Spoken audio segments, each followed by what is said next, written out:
पापा ने मुझे फॉरवर्ड किया ये मैसेज था, देखिए ये मैसेज है। इसमें कनिका ने पापा को लिखा, आप सिर्फ मेरे से लड़े जा रहे हो और मुझे गलत बोले जा रहे हो, पर एक बार भी आपने ये नहीं कहा कि कनिका अगर तुझे कोई फोर्स कर रहा है, परेशान कर रहा है और तू निकलना चाहती है तो हम तेरे साथ खड़े हैं, तेरे सपोर्ट में।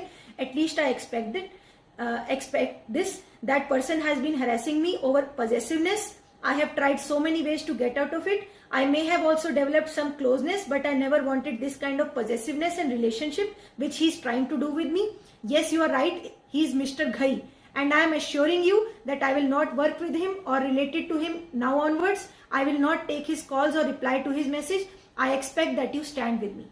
पापा ने मुझे ये मैसेज भेजा कि कनिका तो बोल रही है कि वो खुद इस रिलेशनशिप में फंसी हुई है और बल्कि वो निकलना चाहती है, निकल नहीं पा रही है, और वो पापा को कह रही है कि आप मेरे साथ खड़े हो और मुझे इस रिलेशनशिप से निकालो, क्योंकि मिस्टर घई मेरे साथ ओवर पॉजिटिवनेस कर रहा है और ऐसे मुझे रिलेशनशिप नहीं चाहिए थी। तो मैंने कहा कनिका मैं विश्वास नहीं कर पा रही, मैं तेरी बात पे विश्वास नहीं कर पा रही हूँ, क्योंकि इतने बड़े पद पे रहने वाला एक आदमी ऐसे कैसे कर सकता है? वो ऑलरेडी शादीशुदा है, उसकी वाइफ है, वो कैसे कर सकता है ये सब चीज? तो कनिका ने कहा मैं आपको प्रूफ देती हूँ। फिर कनिका ने मुझे ये वीडियो भेजी।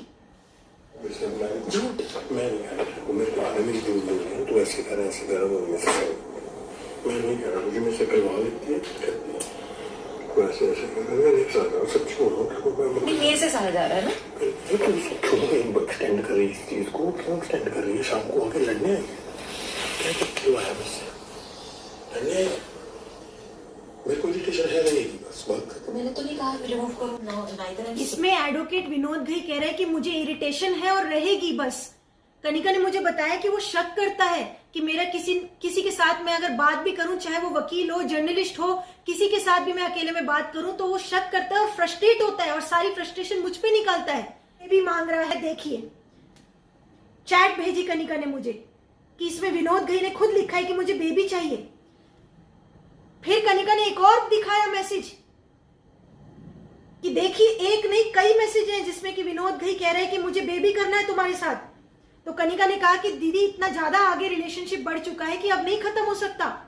उसके साथ में कनिका ने मुझे प्रूफ दिखाया कि देखो दीदी वो मुझे रिंग भी पहना चुका है, विनोद घई ने मुझे रिंग पहना दी है, हमारा रिलेशनशिप बहुत आगे बढ़ चुका है। मैंने कहा कि कनिका अगर ऐसी बात तक हो गई है कि तुम बेबी करना चाहते हो अवैध रिश्ते से, तब तो और ज्यादा हमें उनसे जाके बात करनी चाहिए। फिर तो हमें और ज्यादा विनोद घई की वाइफ से जाके बात करनी चाहिए कि ये क्या हो रहा है आपके रहते हुए। और ये सिर्फ हमारी फैमिली के साथ नहीं, इवन मिस्टर घई की पत्नी की फैमिली के साथ भी तो धोखा हो रहा है, उनके साथ भी तो गलत हो रहा है। तो अब तो हमें बिल्कुल जाना चाहिए। मेरे पेरेंट्स ने कहा कि हम जाएंगे और हम ये सारी बातें उनको करेंगे। तो कनिका ने कहा दीदी आप बिल्कुल नहीं जाओगे, मम्मी पापा आप बिल्कुल नहीं जाओगे, अगर आप गए तो बहुत बुरा अंजाम होगा। मैंने कहा क्यों, क्या बुरा अंजाम होगा? ये गलत है तो गलत के ऊपर गलत बोलना जरूरी है, ये इलीगल रिलेशनशिप है, इसको खत्म करना जरूरी है। तब कनिका ने मुझे कहा कि दीदी अगर आप गए तो आपके साथ क्या क्या हो सकता है मैं बताती हूं। नंबर 1, मम्मी पापा की डेड बॉडी आपको मिलेगी और किसने मारा ये पता भी नहीं चलेगा। नंबर 2, आपका या दीपक का या मम्मी पापा का एक्सीडेंट हो जाएगा और पता भी नहीं चलेगा किसने एक्सीडेंट किया। नंबर 3, आपका और भाई दीपक का पूरा कैरियर बर्बाद हो जाएगा, आपको पता भी नहीं चलेगा कैसे हुआ। नंबर 4, आपके ऊपर एक के बाद एक इतनी एफआईआर होंगी कि आप जेल में चले जाओगे और आपको बेल भी नहीं मिल पाएगी, क्योंकि पूरी Punjab police advocate general office के अंडर में है और मम्मी पापा को उधर तड़पाया जाएगा। मम्मी पापा के साथ क्या होगा आप बचाने भी नहीं आ पाओगे, क्योंकि आप जेल से ही नहीं बाहर निकल पाओगे। नहीं तो मम्मी पापा के ऊपर भी एक के बाद एक फॉल्स एफआईआर करके उनको जेल में डाल दिया जाएगा, उनका बुढ़ापा जेल में निकलेगा। मैंने कहा ऐसी कैसी बात कर रही कनिका, फिर क्या हम डर डर के जिए और तुझे हम इलीगल रिलेशनशिप के लिए अलाउ कर दे? तू ये चाहती है? हम बिल्कुल अलाउ नहीं करेंगे। कनिका ने कहा आपको अलाउ करना पड़ेगा, नहीं अलाउ करोगे तो आपके साथ ये सब बुरे अंजाम होंगे। तो मैंने कहा कनिका हम कभी भी नहीं अलाउ करेंगे तुझे इलीगल रिलेशनशिप से बेबी पैदा करने के लिए। मेरे मम्मी पापा ने भी कहा कि बिल्कुल हम अलाउ नहीं करते, हम उस फैमिली से है ही नहीं कि हम इस तरह से जो है गलत रिलेशनशिप को अलाउ करें। मैंने कनिका को बहुत समझाया कि क्या तूने इसीलिए एलएलबी किया, इसीलिए एलएलएम किया है कि तू डर के अपना शरीर सौंपेगी, तू धंधा करेगी, देह धंधा करेगी, इल्लीगल बच्चे पैदा करेगी, इसीलिए तूने पढ़ाई करी है लॉ की। तो कनिका ने कहा कि नहीं दीदी, आप समझ नहीं रहे हो बात को। एडवोकेट जनरल के पास बहुत पावर है, पूरी पंजाब पुलिस उसके अंडर में है, वो कुछ भी कर सकता है। लेकिन मैंने कहा कनिका, मैं विश्वास नहीं करती हूं तेरी इन बातों पर, तू हमें फालतू का डरा रही है। तो कनिका ने कहा रुको दीदी, मैं आपको इसका भी प्रूफ देती हूँ। तब कनिका ने मुझे कुछ रिकॉर्डिंग भेजी, आप सुनिए, जिसमें कि विनोद घई कनिका को कह रहा है कि अगर किसी ने कुछ कहा तुझे तो मैं मार डालूंगा, फिर वो चाहे कीर्ति ही क्यों ना हो। उसने मेरा नाम लेके कहा।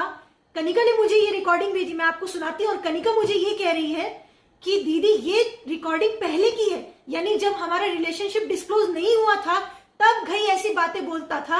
अगर अब क्योंकि डिस्क्लोज हो जाने के बाद वो क्या क्या करेगा आप सोचो, सुनिए। क्या किया मैंने? मैं तो घर ही बैठी, जस्ट अभी घर पहुंची हूँ। कुछ कहेगा ना मैं छोड़ूंगा नहीं, इसीलिए ऐसे हुआ है जो मैं करता हूँ।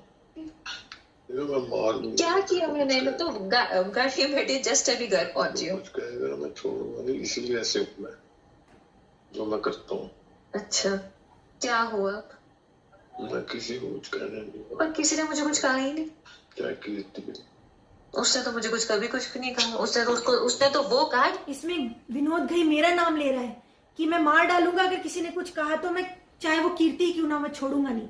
फिर और मैं खुद हैरान हूं कि इतने बड़े पद पर रहते हुए एडवोकेट जनरल विनोद घई कैसे इस तरह से कर रहा है, कैसे एक लड़की को पाने के लिए गुंडागर्दी कर रहा है। क्या ये तरीका होता है? क्या उसकी पहली पत्नी के साथ क्या बीतेगी? क्या उसकी पहली पत्नी के साथ डिवोर्स हो गया है, जो वो दूसरी लड़की को जो है इलीगल बच्चा पैदा करना चाह रहा है, जो वो दूसरी लड़की को पाना चाह रहा है, जो कि वो रिंग पहना रहा है, जो कि बेबी प्लानिंग कर रहे हैं? क्या पहली पत्नी नहीं है उसकी? क्या पहली पत्नी के साथ डिवोर्स हो गया है? तो ये कैसे कर रहा है? ये लगता है कि ये एडवोकेट जनरल के पद पर है, ये तो लगता है कोई गुंडे जैसे करते हैं वैसा कर रहा है। मैं बहुत हैरान हूं इस बात से। लेकिन जो भी है, हम कभी भी इस रिलेशनशिप को एक्सेप्ट नहीं करेंगे।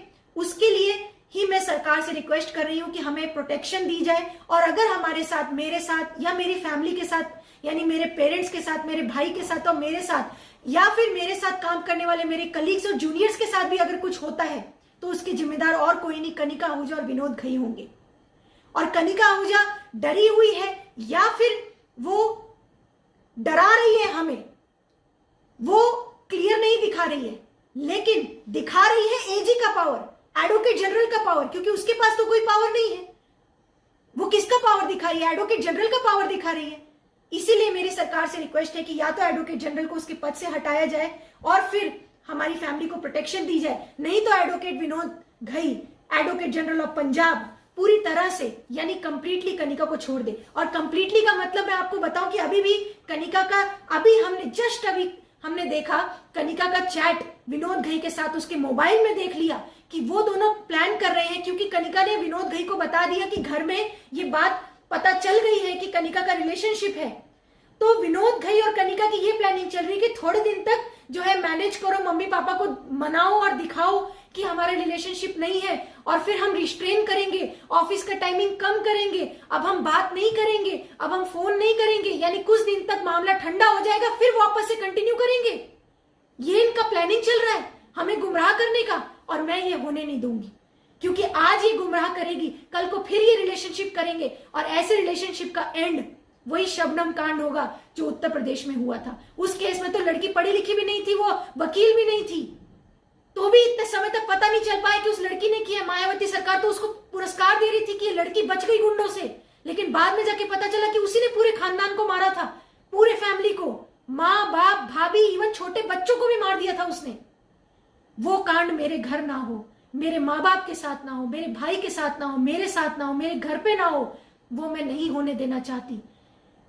और इसीलिए आज मैंने ये वीडियो बनाई है और सरकार से रिक्वेस्ट करने के लिए कि मेरी फैमिली को प्रोटेक्शन दी जाए, और हमारे साथ अगर कुछ होता है तो विनोद घई और एडवोकेट कनिका आहूजा जिम्मेदार होंगे।